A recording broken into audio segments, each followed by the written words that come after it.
Hello friends, welcome to all of you. Today I am going to deliver a lecture on the topic inadequacy of classical mechanics. You have already studied this topic in quantum mechanics in BSc Part 3rd, where you study it in Unit 1st.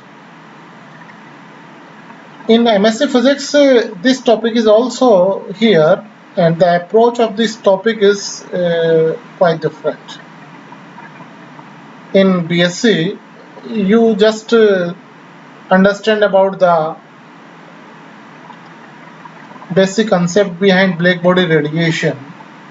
That means energy distribution curve of blackbody radiation. Here this question have a wide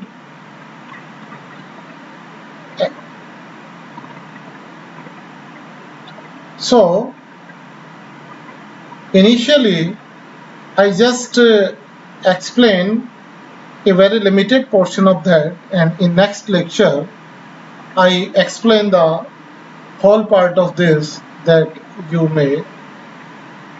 should remember or you should go through for MSc.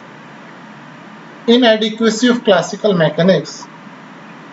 This is also known as limitations of classical mechanics. What are the limitations? What are the results? Which are the results which cannot be explained? All of you know that at the end of 19th century, at the beginning of 20th century, there are many experiments that cannot be explained by the classical mechanics or classical physics.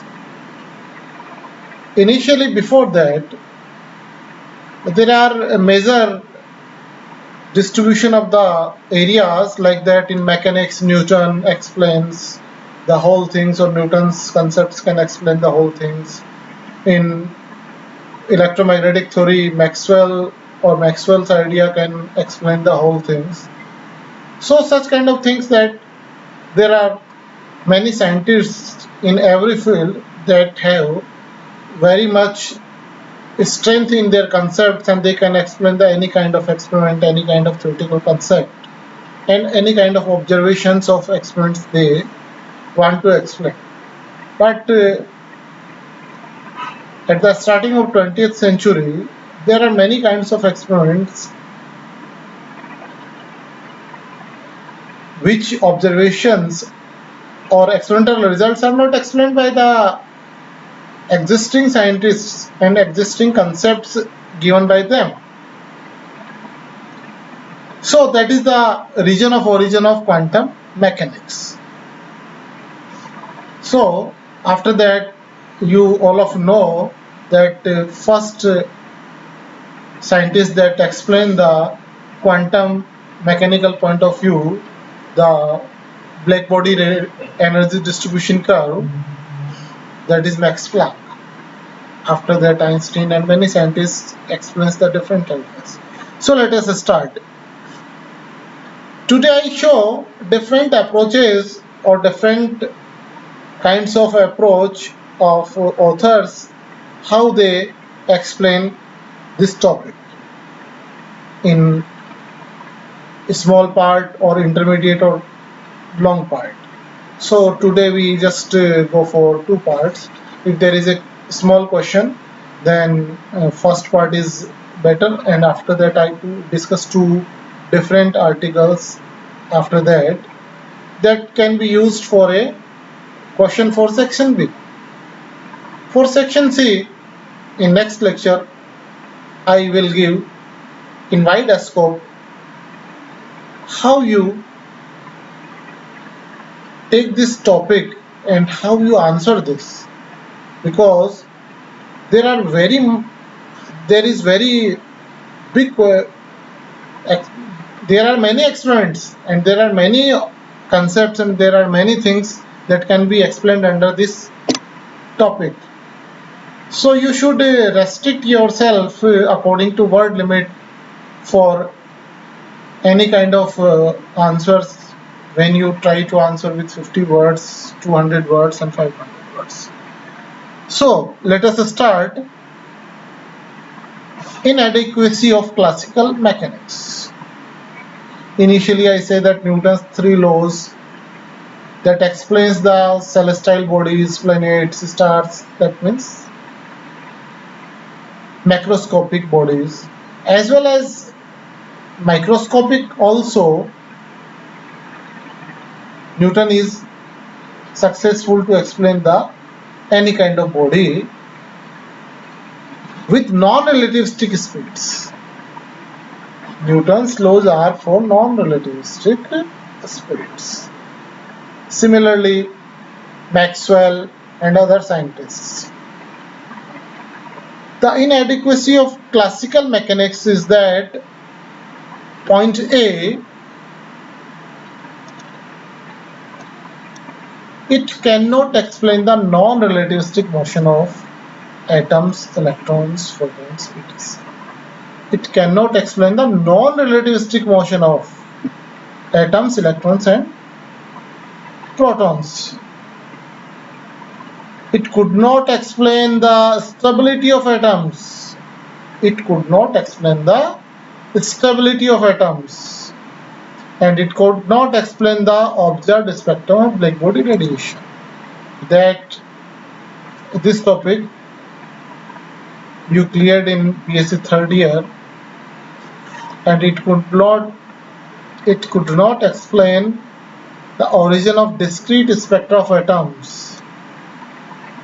Discrete spectra of atoms, since according to classical mechanics energies are continuous, that means they changes always continuously.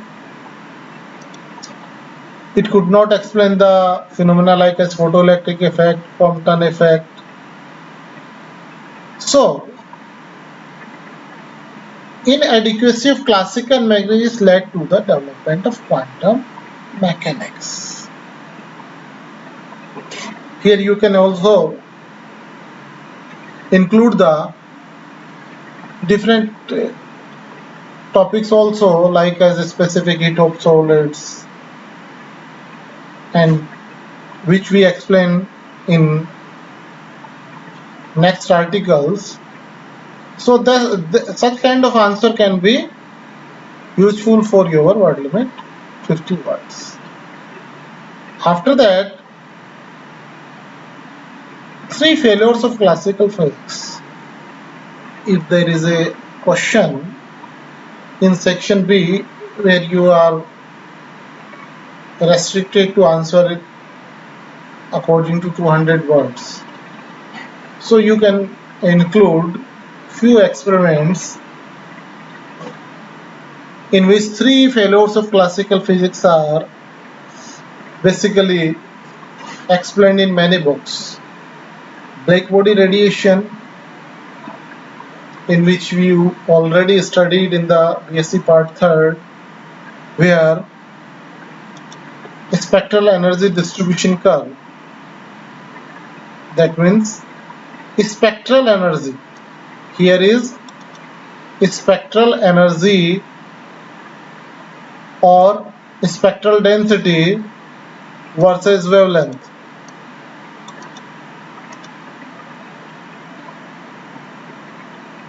In this graph we see that if wavelength is increasing, then initially there is an increase in energy density, and after that you are getting a peak here, and after that peak energy density or spectral energy densities are again in decreasing order. And if you change the temperature, we are increasing the temperature along this axis. That means 4000, 5770 and 7000. That means we are increasing the temperature. Okay, and if we are increasing the temperature, then you see easily that maximum energy density is decreasing. That means if you see here, this line,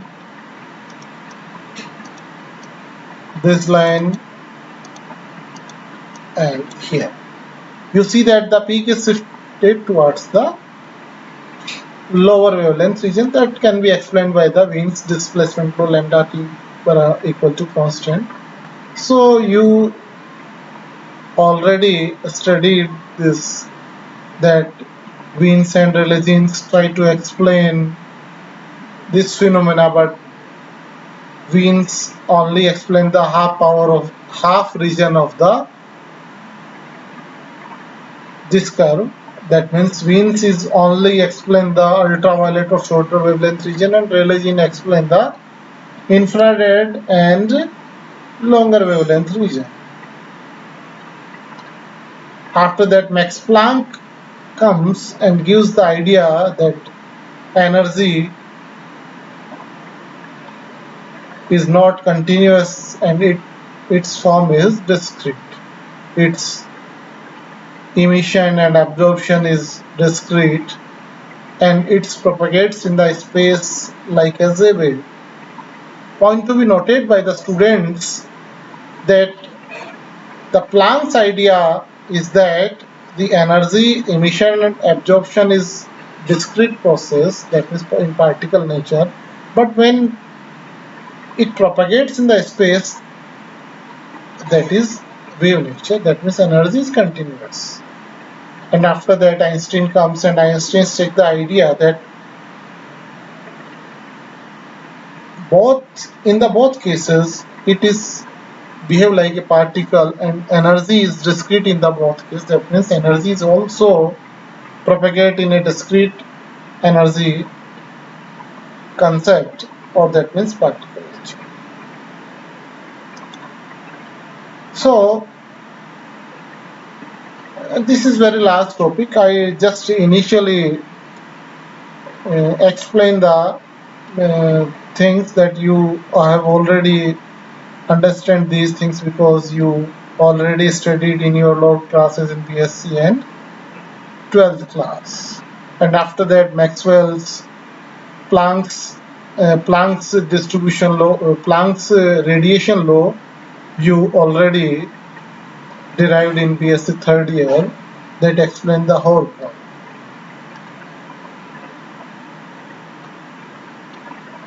After that, photoelectric effect comes. What is the photoelectric effect? When light incident on a metallic substance, then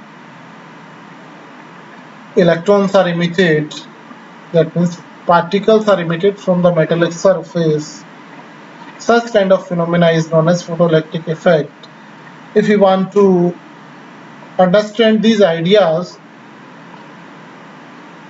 you can see my videos on different topics in photoelectric effect, Compton effect, Planck's radiation law.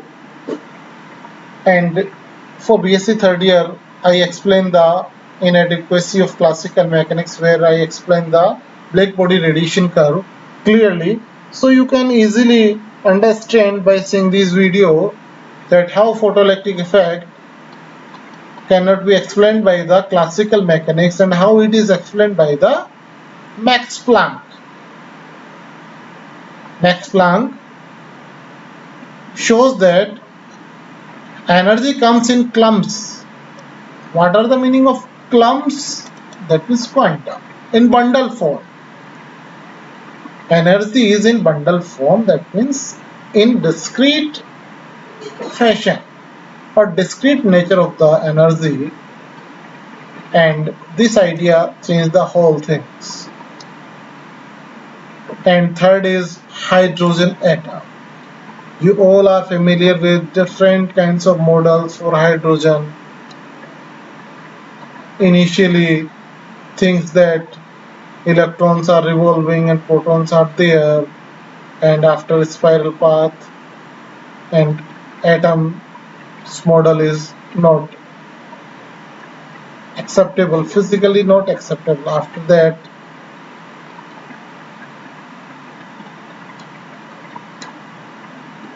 Bohr's comes, and Bohr's model shows that you all are studied in 12th class what is Bohr's model. Electrons are in orbit, protons and neutrons are in the nucleus. So there are certain allowed orbits, certain radius, certain energy that is derived by the Bohr, and you all studied in the 12th class. Here is a interesting question. If the electrons do not produce light when they are in their allowed stable orbits, where is the source of the light that comes from hydrogen? According to Bohr, electrons have more energy when they are in larger orbits. You all are familiar with this. If an electron falls from the larger orbit down to the smaller orbit, it loses energy. According to the law of conservation of energy, energy lost and electron must go somewhere. So Bohr explained the photon carries away the lost energy from the hydrogen. That is, photon energy equal to electron energy in larger orbit and minus electron energy in the smaller orbit. So all you studied, all concepts or all experiments in lower classes, someone in BSc, someone in 12th class, so you just studied it quite well, because you must go through the concepts, and these concepts builds up the platform for quantum mechanics. Here it shows that electron, how falls, and how photons emitted, and how photon absorbed. Electrons in higher orbits have higher energy, so photons emitted, and electrons in lower energy have lower energy, so photons absorbed. It needs energy to jump the higher order.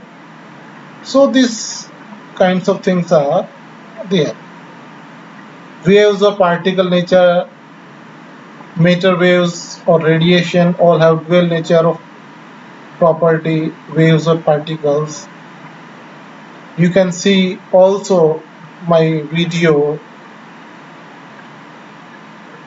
on this topic, dual nature of the particles or de Broglie hypothesis, where these all concepts are explained. There are many kinds of concepts and observations and experimental results that cannot be explained in a one lecture. It took very number of lectures. It is just only for your revision part, so you go through it. In my next lecture, I try to explain the things that you can understand and you are able to give the answer of 500 words. That means for section C, and these concepts are only for that you can give the answer for section A and B. On the other hand, photoelectric effect proves the light consists of massless particles or photons. These all concepts, wave particle duality, Louis de Broglie relation, you all understand, and here is some summary of this article explained by the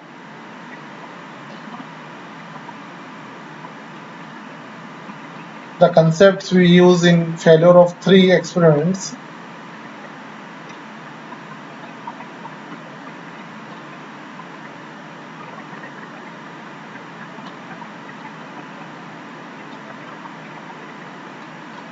After that, I also send you this topic on your WhatsApp, when in other aspect how this is explained, that inadequacy of classical mechanics, introduction, black body radiation,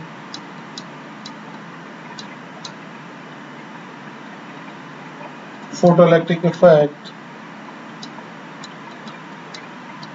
Compton effect, all you studied very well in this part 3rd, Bohr's theory of hydrogen atom.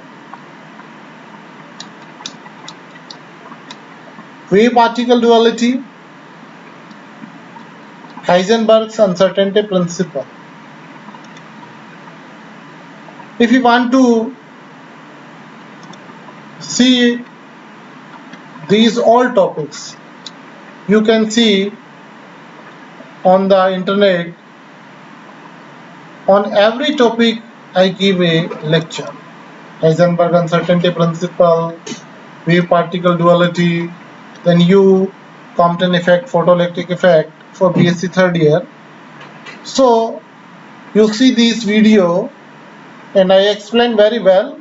Here is only few things are given, so you can't easily understand the things. So for this in your syllabus, a word is written revision. You should revise many things or many topics of BSc Part 3rd Quantum Mechanics. I strictly instruct you that you must revise the total unit number 2, unit number 3 and unit number 4. 2, 3, 4 units are completely revised by you because maximum part is covered in your MSc previous unit first topic. There are many things not included, but many times question comes in your exam because that is basic concepts and basic questions. So in examination there may be some small questions which you studied in BSc Part 3rd. You also study the first unit, some major parts like as Heisenberg uncertainty principle, Compton effect, photoelectric effect, and inadequacy of classical mechanics. These from there only results you must to remember. But Heisenberg uncertainty principle you studied very well from first unit. Its applications, that is also important question for your this class. And second unit, third unit and fourth unit is completely in your MSc previous class in our revision or in other topics when we go through for the next lectures. Thank you all of you. Thank you.